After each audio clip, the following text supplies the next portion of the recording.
मला संपूर्ण महाराष्ट्राला धन्यवाद म्हणायचंय की आज तुम्ही इतक्या मोठ्या प्रमाणात सूरजच्या लग्नाला महाराष्ट्रातून सगळ्या कानाकोपऱ्यातून माणसं आलेली फक्त त्याला शुभेच्छा द्यायला, आशीर्वाद देण्यासाठी.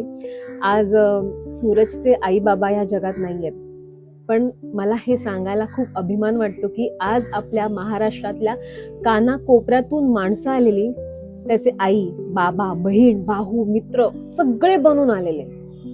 खूप कौतुकास्पद आहे आणि असं नशीब फार कमी लोकांना मिळतं जे आमच्या सूरजला मिळालंय.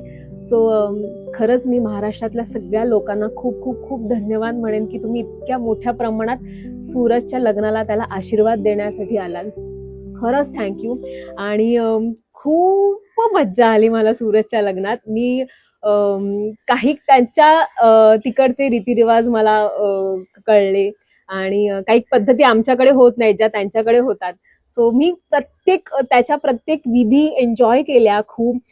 खूप मजा आली. एकंदरीत खूप नाचले मी, खूप धमाल केली. आणि सूरजचं आणि माझं बॉन्डिंग आता इतकं घट्ट झालंय की आम्ही प्रत्येक विधीला सोबत होतो, प्रत्येक गोष्टी सोबत करत होतो. खरंच खरंच खरंच खूप अविस्मरणीय क्षण होता माझ्या आयुष्यातला.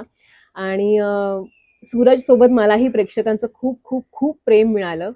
प्लस बरेच मित्र, नवीन नवीन मित्र, बरेच फ्रेंड्स. आणि सूरजच्या बहिणी या माझ्या बहिणींसारख्याच आहेत. सो खूप नवीन नवीन नाती मला मिळाली आणि वेगवेगळ्या विधी समजल्या. सो एकंदरीत मी खूप मज्जा केली सूरजच्या लग्नात, अविस्मरणीय. So once again thank you so much महाराष्ट्राला. मी खरंच धन्यवाद म्हणेन की तुम्ही इतकं प्रेम करता सूरजवर आणि आम्हा सगळ्यांवर.